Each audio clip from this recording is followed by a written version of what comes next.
This comedian Rashid Bisiar from Harlem, What to Do Entertainment.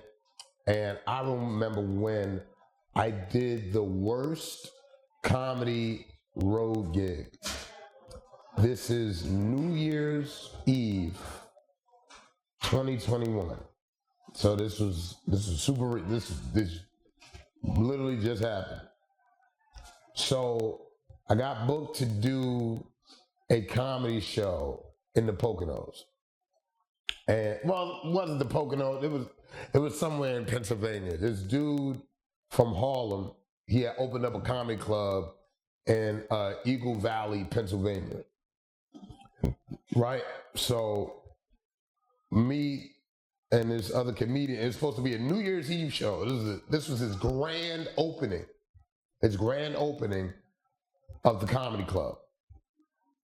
So the comedian that drove me out there, he was like, "Yeah, this is grand opening and everything. He got us in a hotel," and I'm like, "Cool." So comedians know that if a producer puts you in a hotel, a lot of times they ain't gonna put you in the best hotel.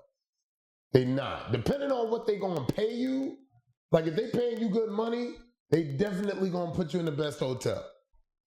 So I got paid a decent amount. So I got a deposit and they gave me the other half when I did the show. So it was 2 shows. So we get out to the hotel where the new club owner put us up in. And I remember, like, when we were driving, I'm like, something is wrong with where we driving at. We get to the hotel. This hotel was like the White Castle of hotels. Now, anybody watching this know White Castle. White Castle don't even have commercials no more. So we get to the hotel, right?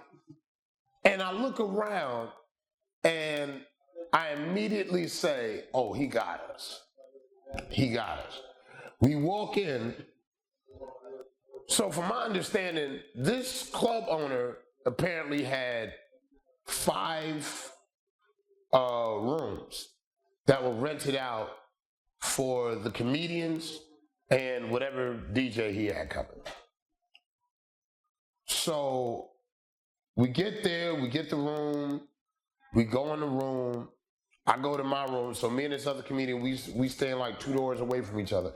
I go in my room, I go in, I look around, and I immediately say, where did they hide the body? Because this shit looked like a crime scene. It looked like, it was just first 48 stains all on the walls. I don't know if you ever go in those hotels and they got that double room, there's like a door, and like you open that door and there's another door that you could go to. It was one of those, but it looked like a Rottweiler was chewing at the goddamn lock. So I was like, nah, this ain't doing it. So I said, you know what? Let me put my bag down and let me go take a shit just to add to the ambiance. I go in the bathroom. Shit is disgusting. This is the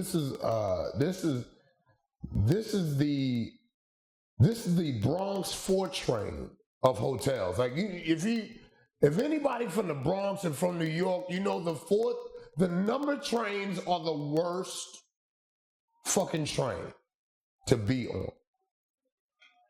So I go in the bathroom, disgusting, just there's mold in the corners, there's a dirt ring in the tub. I'm like, somebody just took a bath and just left. Like they didn't even wash.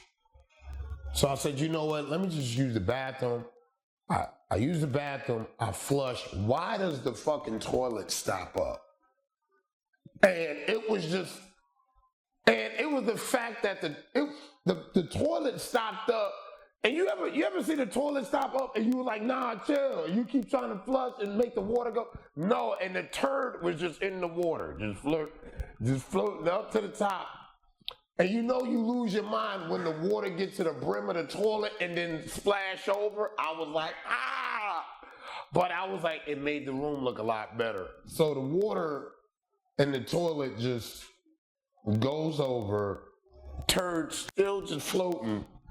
It goes on the carpet of the hotel room. I didn't even call downstairs because the phone didn't work.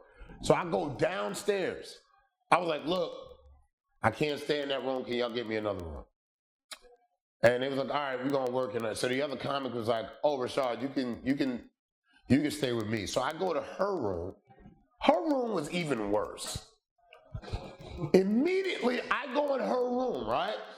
We close the door. There's a giant mosquito just crushed on the back of the door. Like, it was like somebody killed that mosquito and left it there to be an example for the other mosquitoes that were trying to get into that room. I was like, nah, this ain't gonna do it. So immediately she's like, Rashad, look, this room is disgusting. I don't know who put us in these rooms. And I was like, I can only guess one person. The dude whose club it is. So she was like, Rashad, go look in the bathroom. I go look in the bathroom. There's roach eggs in the corner of the bathroom.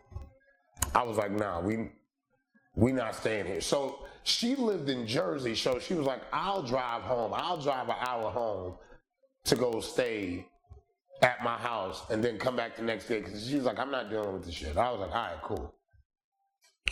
So after that whole hotel thing, we get to the club. The show's supposed to start at 8 o'clock.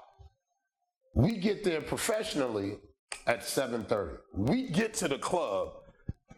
These niggas were still building the club. Like they were still they were still putting the club together. Let me show you what they was doing. I seen a nigga come out with the little trolley shit that had the rocks and everything, and